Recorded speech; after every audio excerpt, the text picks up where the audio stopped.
Howdy y'all, Christi here with Little Salty Homesteader. Welcome back to my YouTube channel. Today, I'm finally going to be planting my tomatoes. It has been a bit of a weird weather day. It started storming at like 2:30 in the morning, and I mean, like, it sounded like somebody was just pouring the buckets of rain. So it was really intense. So I had left all my plants out. Like, they've been out since the rain left on Thursday. They've just been outside and they've been fine. And then that storm came at like 2:30 in the morning, and I had transplanted some sweet peppers and stuff yesterday. So then I had anxiety the rest of the night that all my plant babies were like wrecked by the storm. But as you can see, they're perfectly fine.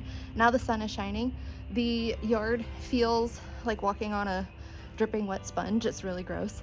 But hopefully the sun helps soak some of that up. The dog is moving some soil around for me. Thank you, dog. Now you're gross and you need a bath. But let's go over here and see. Let's go. Let me get my bucket because I'm gonna need to sit at some point today. I have been trying to get tomatoes planted for days upon days upon days upon days upon days. There's been weather issues, and then I helped my husband build a desk. He needed my help because the desktop itself was really heavy and he couldn't maneuver it without, it was team lift situation. Not that I'm super strong, but I gave that moral support. So he got that built. It's actually mostly going to be mine for now, while we figure out a permanent desk solution for me.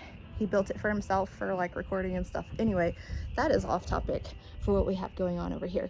So this is the tomato patch. That's cool. The bucket seat spins so I can give you like almost a 360 view. So we have all 3 raised beds in. They are full enough. The thing with filling these is it gets really costly, and I got as much as I can get at this point. So as I'm able to purchase more soil as the season progresses, I'll just peel back the straw mulch, put the soil on top, and then put the straw mulch back. Help kind of keep the bed level where it's at, hopefully raise it a little bit, because ideally you're supposed to fill them all the way to the top, which obviously I'm a couple inches shy. But we're gonna go ahead and rock and roll with this. What I need to do is go get my husband's tape measure, because I want to make sure that I am planting the tomato plants the correct distance apart. I'm planting them 18 inches apart. It's going to be pretty intensely planted because each bed will have 2 rows of tomatoes in it, except that back one. That back one is getting tomatillos and eggplants on the front row. So these 2 long beds that I'm sitting in between will have 8 tomatoes in the back row and then 7 tomatoes in the front row. So the tomatoes are kind of gonna go like this. So 15 tomato plants in each bed, with the companion plants down the middle in between them. Excuse me.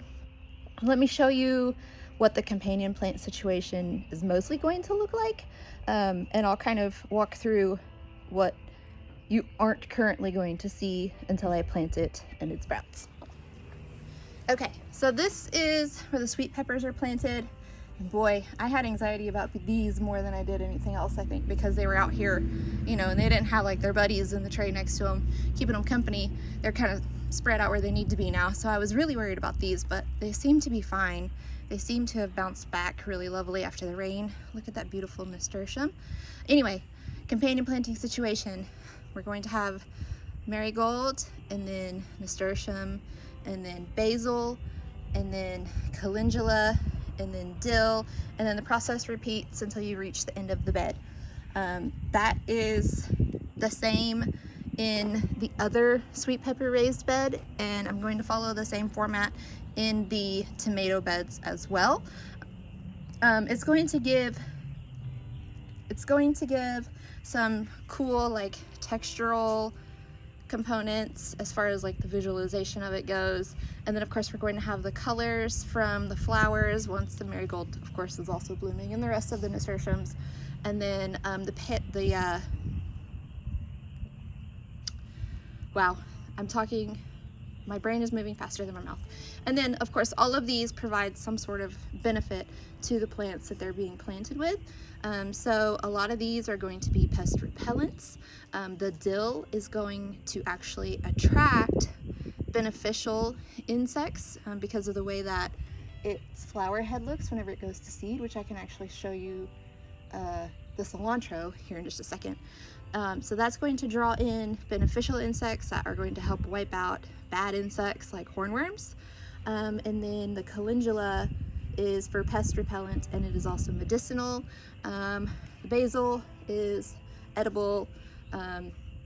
It is pest repellent, and we're going to use it to make teas and lemonades and stuff. So that will be fun. Let me show you that cilantro head really quick so you can kind of understand what I'm talking about with the flower head. Okay, so this is that volunteer cilantro plant that is growing in my flower bed.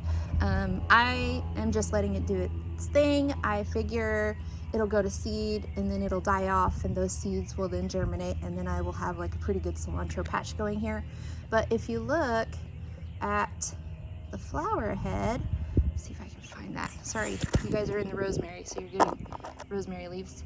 So if you see the flower head, how it kind of like flares out and is kind of round, these will actually draw in beneficial insects.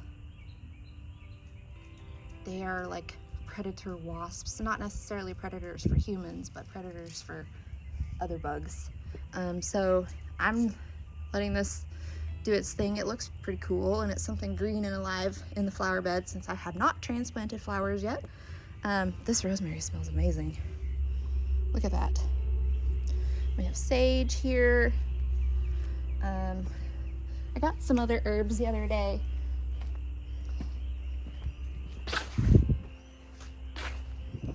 I'll show you these really quickly, and then we will get started on the tomatoes, I promise.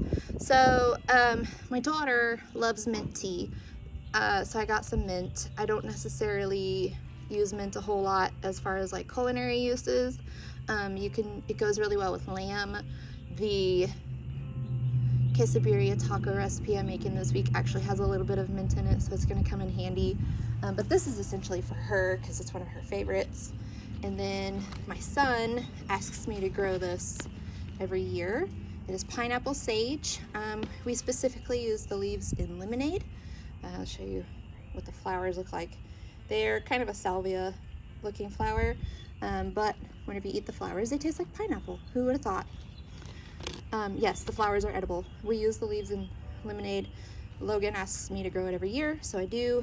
And then I just got Italian oregano because my Greek oregano bit the bullet. I couldn't find Greek or Mexican oregano, so I got what I could find. And then tricolor sage. Hopefully I can keep this one alive. I have killed 2 so far. I don't know. That other sage I have had for 4 years, but this one, I just keep having to replace it, and I'm going to keep replacing it because it's so pretty.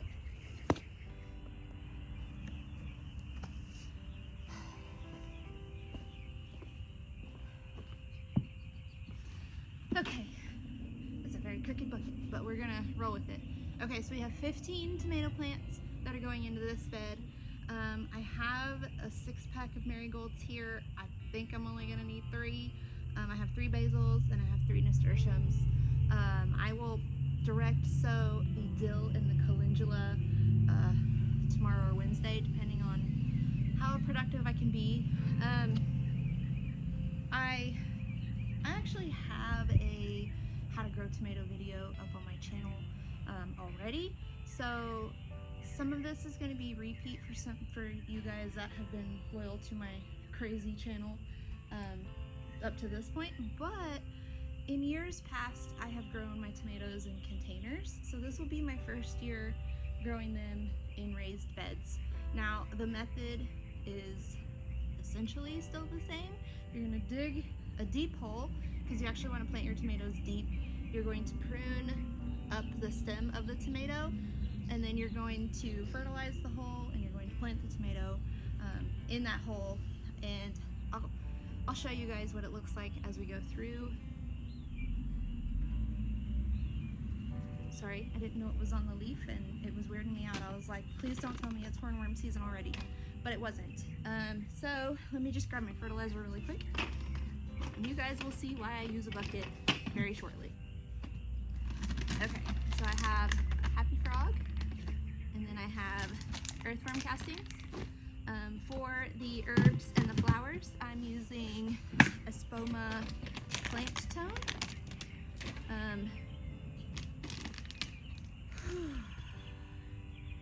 The weather today has been so weird. It started out like really gross and raining and wet and soggy, and then it was like humid and soggy and heavy, and now it's like hot and humid. So it makes you feel really out of shape because taking a deep breath of air is like difficult to do whenever it's humid and the air is heavy like this. I'm not that out of shape. I mean, I put all the soil and stuff in these beds, and I take the dog for a walk semi-regularly, so I should be able to plant tomatoes without losing my breath. But this is Texas and it is humid here. So what I'm going to do is line out this back row of tomatoes. The front row is just going to go like in between. I'll show you guys what I'm talking about. You'll see it. So the first one I'm gonna plant like right where it starts to curve here, and then I'll just measure 18 inches from there. If there are plants that have two of each type, which I need to go get my notes so that I can like look quickly, then I'm going to try to plant them next to each other, so that, you know, whenever I'm harvesting or whatever, those tomatoes can be harvested together. So let me go get my notebook really quick and we'll get started. For reference, these beds are 11.5 feet long. This row and this row. The row that is up against the house, and then the beds that are along the fence, those are 9.5 feet long. They're all 2.5 feet wide. I like the longer, skinnier format better because the way that our yard is oriented, our yard is like a long and skinny, so I feel like the long skinny beds kind of go better with the flow of the yard versus kind of the short and squatty. So Italian heirloom, there's two of. Let me grab those.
So for the tomatoes, we want to pull off any of these like lower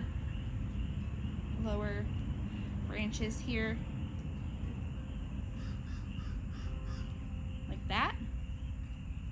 These leaves have soil splashed back from all that rain. Okay, so you're left with just a few leaves at the top, right? Don't worry, it'll be fine.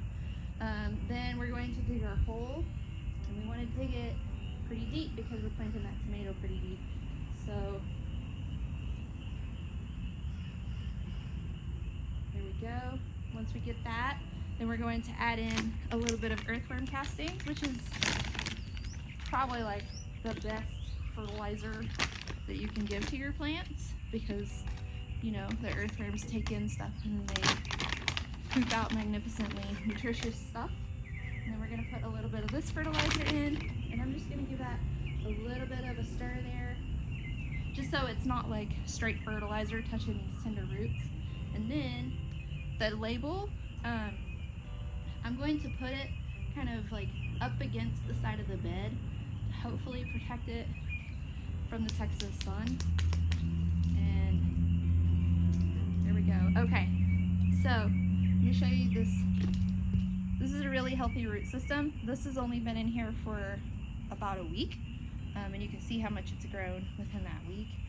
This tomato is doing fantastic. It's growing the way that I want it to grow. So we're just gonna put it down in that hole. Let me grab the camera and show you what that looks like.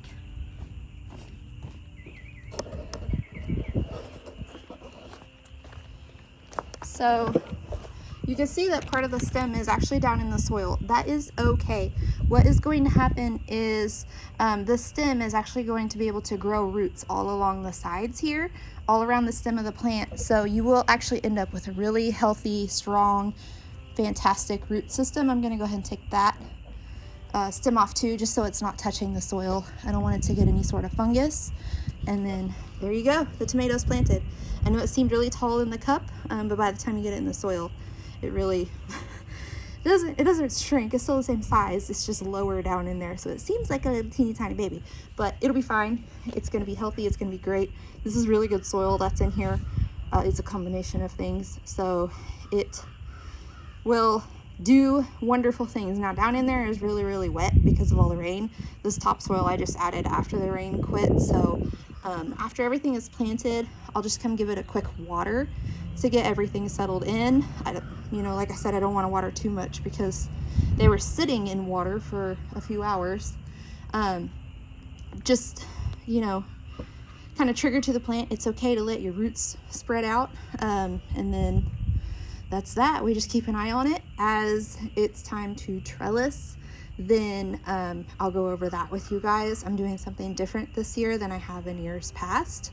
I'm going to be doing the Florida weave method of trellising with T-posts instead of staking each individual tomato. Whenever I had pots and those stakes were going directly into the ground, it was a lot easier. But since I'm in the raised beds now, those stakes would be in the beds, and eventually they kind of lean over. So I'm gonna go with the T-post and Florida weave. So when that happens, I will definitely, you know, go over that with you guys, show you kind of the maintenance and stuff on that. I'm super excited. Okay, got a little bit of an angle change here. We are going to continue planting these tomatoes on down the bed. I'm gonna move this out of the way so that I don't get it covered in soil and I can't find it later. Okay, so I'm just gonna keep continuing the process. At some point, I will trigger the background music for you guys, and speed this footage up.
on the note of these suckers, which are essentially new stems that grow in between two other stems on indeterminate varieties of tomatoes. In humid areas, you may want to consider pinching those off to help create better airflow. It could also help your fruits to become bigger, and you're not necessarily going to get more fruits, but you may get bigger fruits. The biggest benefit to doing that is increasing the amount of airflow that gets through here, because in humid Texas, a lot of fungus and stuff will multiply very quickly if the breeze isn't moving things along. So I'm going to go ahead and pinch that off there. I do not do that with determinate varieties, simply because those plants have like a set amount of fruit that they're going to set. So if you prune off those branches, you are actually kind of interfering with half of the fruit production. So we have 15 of the 36 tomatoes planted. The next thing that we need to work on is the companion plants. I will talk very quickly about the companion plants that I'm going with. Marigolds are excellent pest repellent. They will also draw in bees and butterflies. Those aren't necessary in order for tomatoes to create fruit. Tomatoes are self-pollinating, but it is always nice to feed the pollinators if you're able to. So marigolds, the main purpose is pest repellent. Nasturtium is essentially a really good trap crop for spider mites and aphids. If it gets infested, then I will just pull the crop, plant new seeds, or decide on another plant to put in its place. No big deal. Also, the flowers are really lovely. The entire plant is edible, and bees and butterflies and other pollinators will also gravitate towards it. So it has kind of a few purposes. I have not actually eaten any parts of this plant, so I can't tell you, if it's worth trying or not. I hear it has a peppery taste. I've seen recipes for pesto made from the leaves. A lot of people will use the flowers in their salads. I have not done it. I may get curious and try one day, but I'm not growing it to be a food source. So I haven't eaten it. I haven't tried any of the parts of it. And then basil is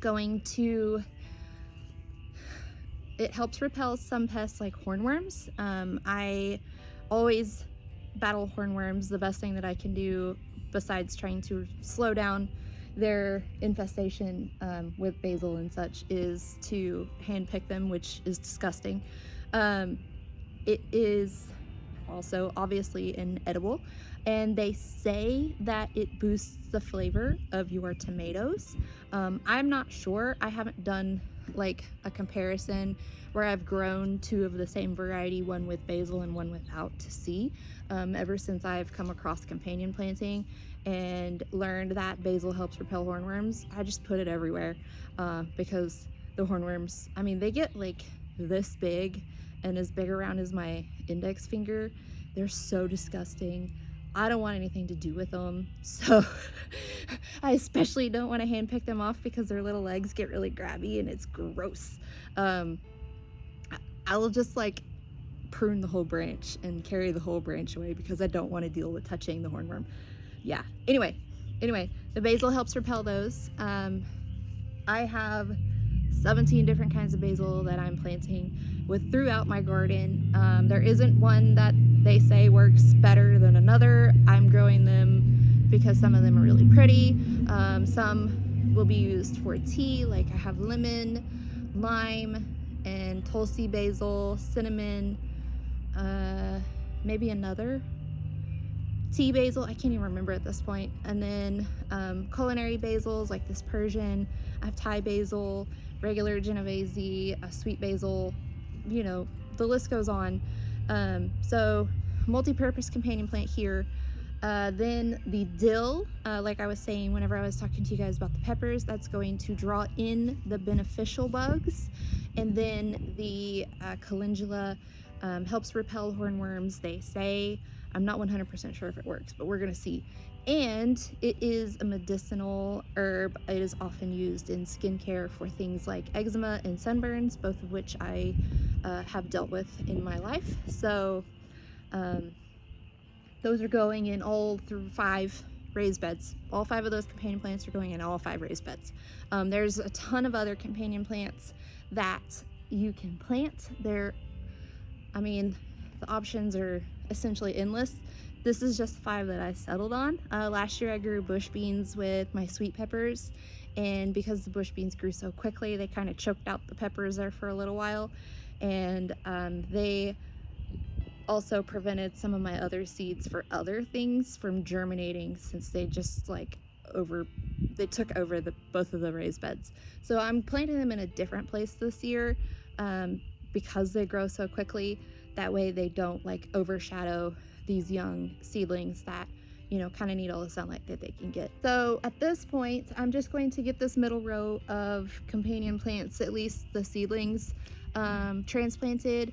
I don't think I'm gonna get the seeds planted today. It's almost time for me to go pick up the kids from school, and that's probably gonna be all the gardening I get to do today, because Mondays are pretty busy for us, unfortunately. But I will be back tomorrow, hopefully, to transplant the hot peppers and the rest of the tomatoes, and then hopefully we will have time to direct sow at least some okra, get that going. But that is it well, no, that's not it. Okay, so after I get these beds planted up, all 5 of them, the next step is actually straw mulch. Now you can use different types of mulch. You could use wood chips if you want. You could use shredded dead leaves, the brown leaves that fall off of your tree in the fall. You could even use compost as a mulch, although I'm not sure how well that would prevent the splashback on your plants. You can use dead grass clippings. I've seen people use the pine straw that the pine needles. I've seen people use those as mulch. In a couple of my containers, I have pine shavings from some woodworking my husband did. I went and stole his pine shavings because I needed to mulch some plants. But outside of, there's a ton of different options for mulch. So the reason why you want to mulch, especially here in North Texas, where it is 18,273 degrees, it's going to help retain moisture within your plants. It's also going to help insulate those root systems from the blasting sun. It's going to help keep the soil from eroding, especially if you have an in-ground bed. With the raised beds, I'm not as concerned, but with the in-ground beds, it helps slow down erosion. And then it will also feed your soil. So at the end of the season, whenever you're ready to flip it for the next garden, you don't have to take the mulch off. You can just put your compost and stuff on top of it. It'll break down, contribute to your overall soil health, and you can just keep rocking and rolling that way. Soil, compost, mulch, repeat. But yeah, that's the last step after everything is planted, is mulching. I have easy straw mulch from Tractor Supply. I used it last year. I did not have any issues with it killing off any of my nightshade plants. All my plants did wonderful. So I bought the same stuff this year. Hopefully it's the same story because I'm planting a big garden and I kind of wanted to live. But if you do have concerns about any of the straw mulch products, try to find a supplier that you trust, that hasn't sprayed anything with Grazon or any other herbicides to protect your precious plants. But that is essentially the chaotic basics of tomato planting in a raised bed garden with Little Salty Homesteader. Thank you guys so much for joining me today. I will be filming some more as this progresses, but until next time, go find a way to get those garden manicures. Bye!